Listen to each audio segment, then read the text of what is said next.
All right, good morning, everybody, and welcome back to True Crime Loser. I hope you're doing well. So, folks, today we're going to talk about a couple stories that I've been glued to. The first one, 10 days ago, a clip gets uploaded to YouTube. In those 10 days, it's gotten 10 million views. I'm sure a lot of you have seen it. I'll link it in the description. But the whole thing is taken from a Ring doorbell cam. So the shot is a beautiful any town USA shot with a cornfield in the background and a well taken cared for yard and flowers, and it just looks like any town USA. And then a mom and a daughter who had gone out to get Perkins for breakfast on a weekend. Hey, it's the weekend. Let's go grab some breakfast at Perkins. You want to? Mother-daughter breakfast? Wow, that's sweet. And then the mother-daughter get back home, and as they're walking in the front door with their bellies filled with Perkins, Allison, the 22-year-old daughter, looks and sees her ex-boyfriend's car pull into the driveway behind him. And she says, she makes eyes at her mom like, let's go inside, I don't want to talk to him. And what her parents don't know on that weekend morning is the ex-boyfriend who just pulled up in the driveway had called her the night before and left a weird rambling voicemail like, hey, Allison, I don't know if you want to talk to me, but if you do, you should call, kind of like that. And Allison, who had dated him off and on during high school, but they hadn't talked for 18 months, and the closest they had come to communication in that 18 months is the ex-boyfriend, James, was friends with the daughter, Allison's cousin, and the ex-boyfriend, James, was hanging out with the cousin, and Allison, the daughter, told her cousin, hey, listen, I'm not totally comfortable with James coming around. Yeah, we had history. He's an ex. It was bad at the end. He was mean at the end, and I don't want to see him anymore. And so for 18 months, the story is for 18 months, James, the ex-boyfriend, and Allison, the daughter, haven't talked until that voicemail. And hey, and so Allison, she will later say in the police interrogation that he didn't usually talk like that, like all the stuttering and the ums. And so who knows what the story is behind that, but he leaves the rambly voicemail. Maybe he's just nervous. He's calling the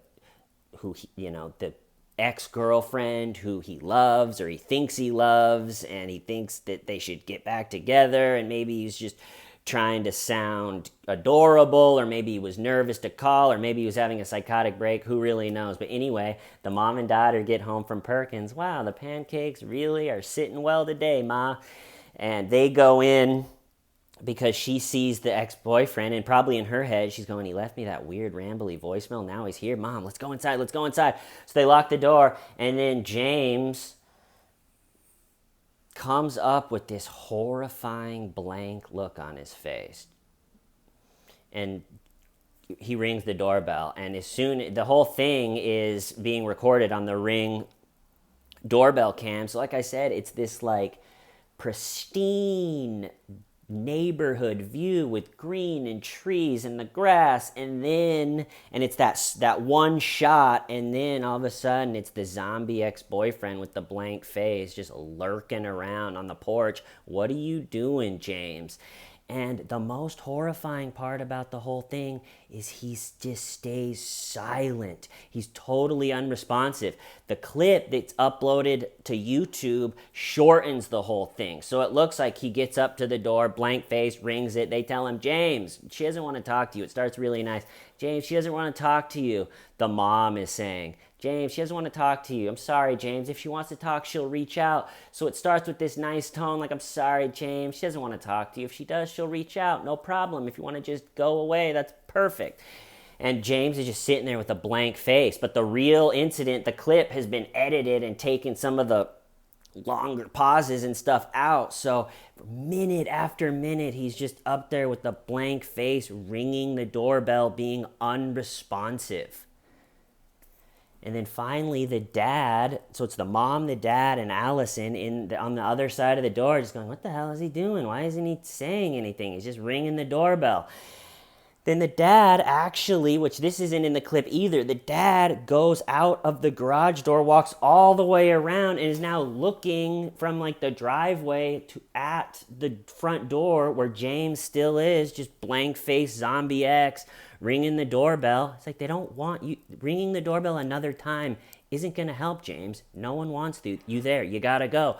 And so the dad comes all the way around, is now outside going, James, you got to leave. He tells him again, James, get off the porch. What are you doing?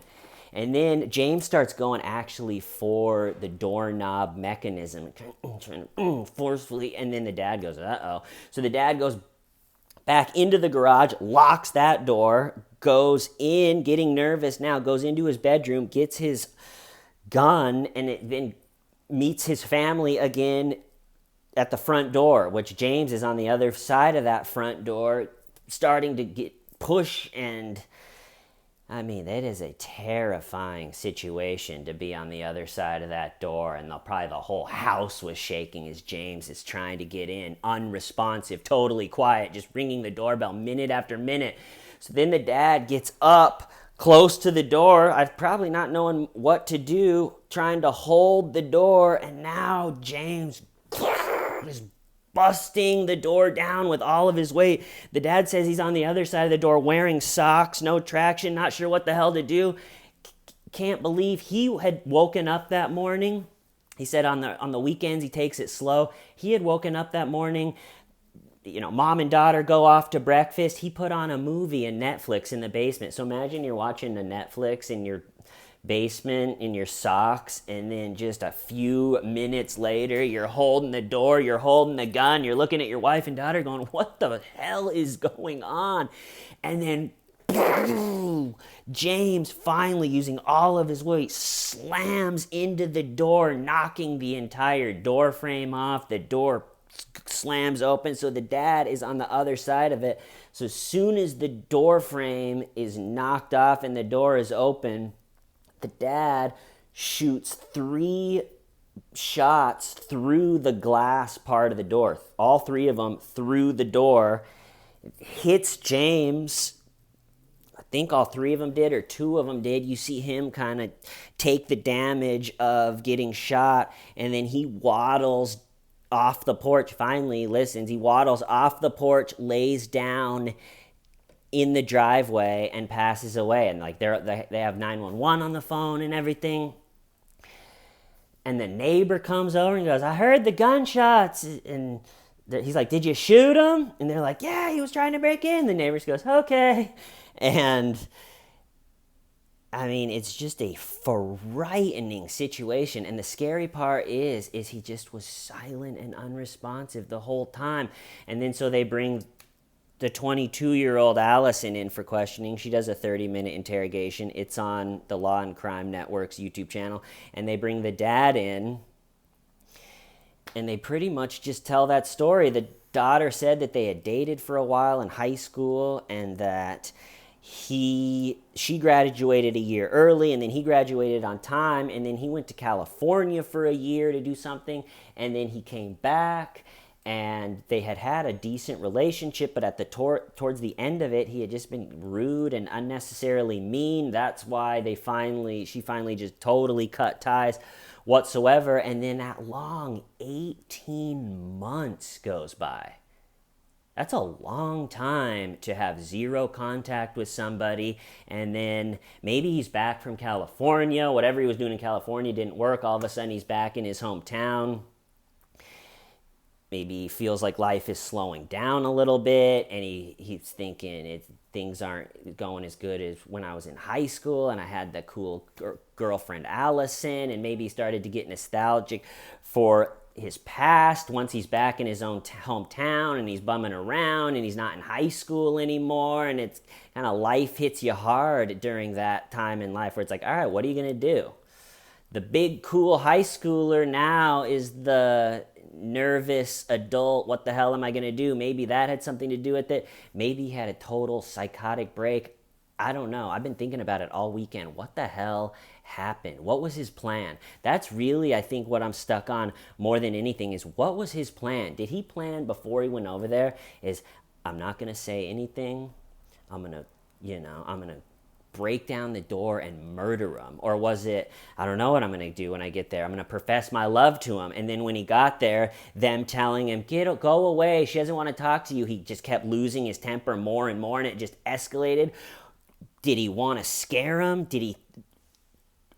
What the hell was he going to do? The parents were there.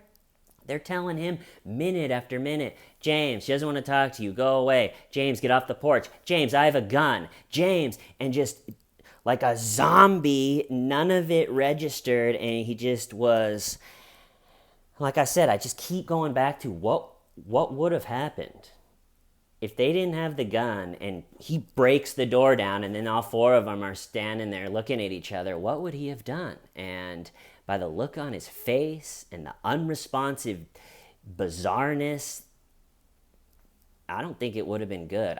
There's very few ways a 22-year-old could show up at a house and conduct behavior where I would look at it and go, I think he would have killed them.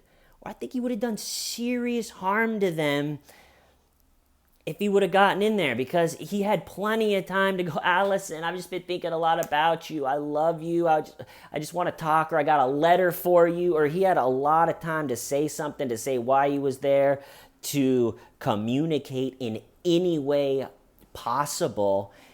And there's that blank face and just ringing the doorbell over and over again. And it really just is some nightmarish it's a nightmarish situation.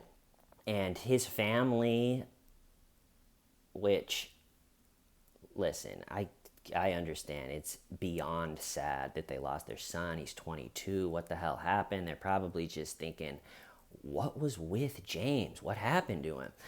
But you lurk around on someone's porch and bust in the door into their house. They're telling you to leave. They tell you, I have a gun, go away, and you still smash your way into their house like a killer from a horror movie. James got what was coming to him, and his family really wanted the dad to be charged, and told James' sister in a Facebook post, said that she hopes the dad's life is horrible from now on, and he's a disgusting person, and his daughter is a disgusting person. Just really not a good look, in my opinion. And then the law enforcement put all the evidence together and gave it to a grand jury to decide whether to charge the dad or not, and they did not charge the dad, because anybody that watches the video, I think, can see there's what are you supposed to do? I mean, what are you supposed to do if you're the family? Just sit on the other side of the door going, I wonder what's going to happen. Should be just about 20 seconds till he breaks the door off the door frame, and then we'll get to see what's going to happen. And the dad, because he was thinking quickly and made a move, because of that, his daughter and his wife and him didn't have to see what the hell zombie boyfriend was there to do. So that one was pretty wild. Let's go to the next one. This next one it really is something else. So past couple days it was reported that a Las Vegas local politician, a public administrator named Robert Tellis, was arrested for the murder of journalist Jeff Gearman. And I think the most fascinating way to tell this story is to think about it as a citizen of Las Vegas, someone that lives in Las Vegas in May or this spring, could have picked up the newspaper and read stories that a long-time journalist in Las Vegas, 20, 30 years, Jeff Gearman, has been covering crime and corruption and organized crime, mobster type stuff. It's very prevalent in Las Vegas. Political corruption. He is a staple in Las Vegas.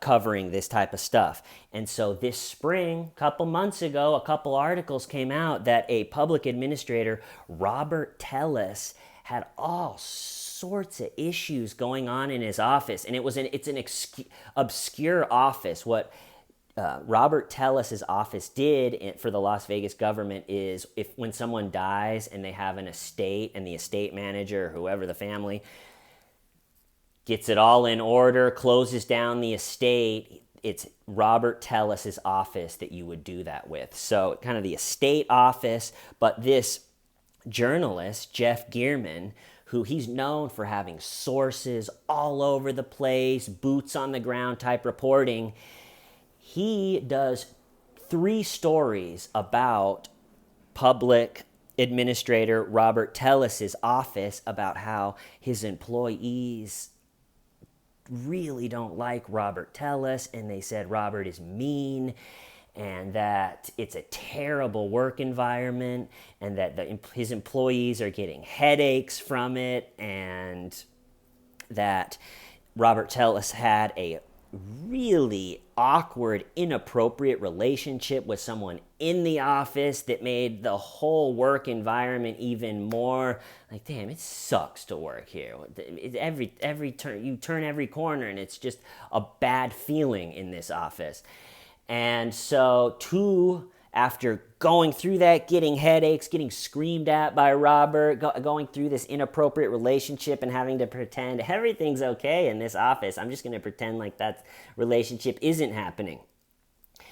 And it wasn't good. So 2 of Robert Tellis's employees sought out Jeff Gearman, the infamous investigative journalist in Las Vegas. And I have a special place in my heart for Las Vegas, because we didn't have a lot of money when I was growing up. And so pretty much like 90% of the family vacations we would go on is we would just drive to Vegas. So a lot of memories of driving in the desert with my family, getting to a big resort casino in Las Vegas. The kids would swim in a pool. We'd play in the arcade. We'd go to a buffet. We'd play Keno and all the restaurants. And then at night, the parents would put us to bed and go out and party in Vegas. So I love the sleaze in Vegas. Like I said, I always have a special place in my heart for Las Vegas. And so the investigative journalist, Jeff Gearman, is meeting with these employees going, that's interesting. So he's just mean and this happened and that happened. Okay, well, I'm going to look into it more, check with a lot of people, but thanks for reaching out. This is the stuff that I do. So again, thank you. So then Jeff Gearman, the investigative journalist, met with a few other people, and the story seemed to be real. Every rock he unturned, it backed up what those 2 initial employees had told him at the restaurant. So the investigative journalist, Jeff Gearman, puts out 3 stories on Robert Tellis, the public administrator that works in the estate office. And this makes Robert Tellis furious. He goes off on Twitter on Jeff. He constantly, on his website, he's saying that he's just getting picked out and it's not fair and all of this stuff. And his employees were saying that he was furious at the scrutiny from this investigative journalist. So then in May, this was the spring, so now just a couple months ago, what happened just a couple months ago? Oh yes, so just a couple months ago, as the whole story is building and Robert Tellis can feel the walls closing in, like this guy is really looking into all this stuff. Jeff Gearman in May requested the emails between Robert Tellis and the employee that the other employee said he had a really inappropriate, awkward type of relationship with this employee.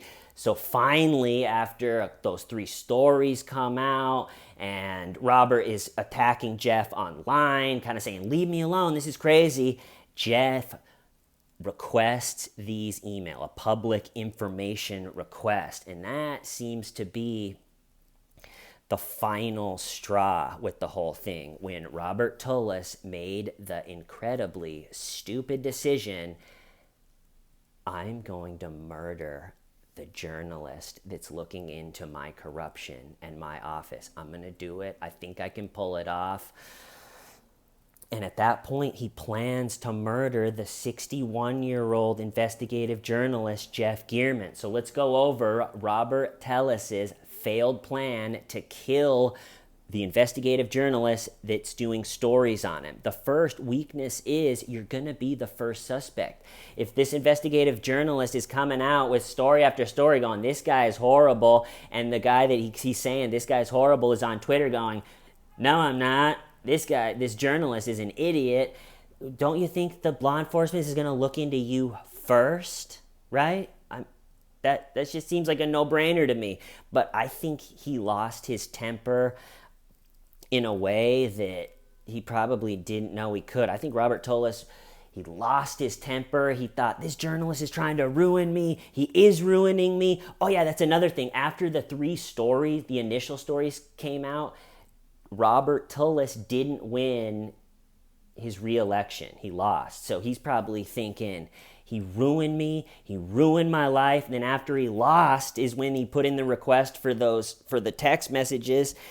And so at a certain point, like I said, Robert decides, I'm going to kill Jeff Gearman. Only 11 journalists in the past 30 years or something, a really long time, have been killed for their work.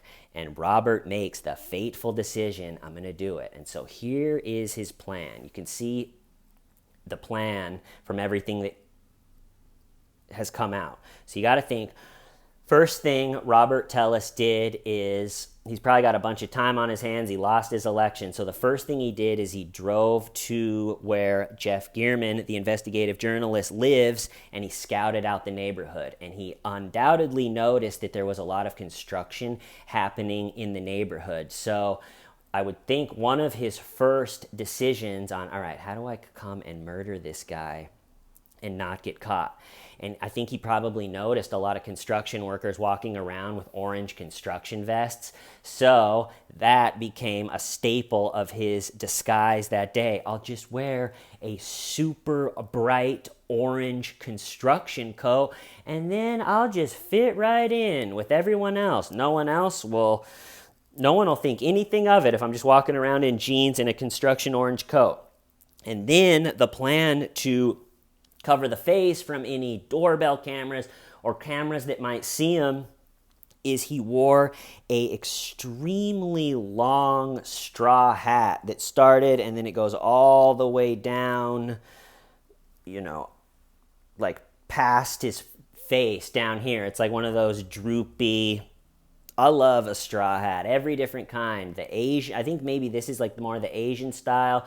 And then there's the sombrero. I love that the sombrero, they put dangly balls on it. One of the greatest additions to a hat of all time. You got the cowboy hat. Who doesn't love a straw hat? So he's wearing a long, flat, droopy straw hat, the construction orange coat, jeans, and gray shoes. That's going to be his disguise. And I'm sure that he scouted out the poor Jeff Gearman's house for a day or two because he saw that in the morning Jeff went to the side of his house. And so this past week, the once local politician, it's almost unbelievable to think about, put on his jeans, put on his gray shoes, put on the bright orange construction coat and the big straw hat, and he drives in his maroon Denali to the investigative journalist neighborhood. And this is where the plan in his head and the plan that happened in real life started to differ, and he was nowhere close to getting away with it. First, he put himself on camera driving around the neighborhood suspiciously many different times. And his genius idea of, I'm going to wear a bright orange coat and a huge straw hat to cover my identity actually backfired, because normally if he was just wearing black and not a massive straw hat, then the footage of the car as it drives by, the person in the car may have blended in, but it's totally easy to see a person wearing a bright orange coat and a huge straw hat from every angle of the car driving suspiciously around the neighborhood, parking, moving, parking. Oh, look, the huge straw hat. Oh, look, the orange coat. And so at a certain point, he parks. Just like every morning, Jeff Gearman, the investigative journalist, goes to the side of his house, and the ex-local politician meets him on the side of the house, and he stabs the poor old journalist to death. I mean, so sad and just so dumb. It's like, wow, that was really dumb. And then so he stabs Jeff Gearman to death on the side of his house, and then there's footage of the person wearing the big straw hat, the bright orange coat, and the jeans and the gray shoes walking away from a bunch of angles and then getting back in the maroon Denali that witnesses said they saw leaving. So that they were like, all right, the first thing they had was, all right, so a maroon Denali was leaving the scene.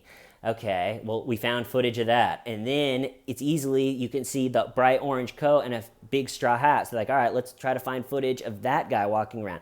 Then they easily do. And it all is coming together. Like I said, you're going to think one of the suspects is the person very mad. So they very quickly go to Robert Tellis is the ex-politician's place, and the maroon Denali that one of the witnesses said, yeah, the one thing I saw was a maroon Denali driving away. The maroon Denali is parked out in front of his place. So much for a plan, trying to be like the straw-hatted construction guy. And so they immediately, as you can imagine, get search warrants, search the car, find a cut up with scissors, straw hat, find the shoes with blood on them, cut up. They find his DNA at the scene. I mean, once it really starts rolling, it really started going. And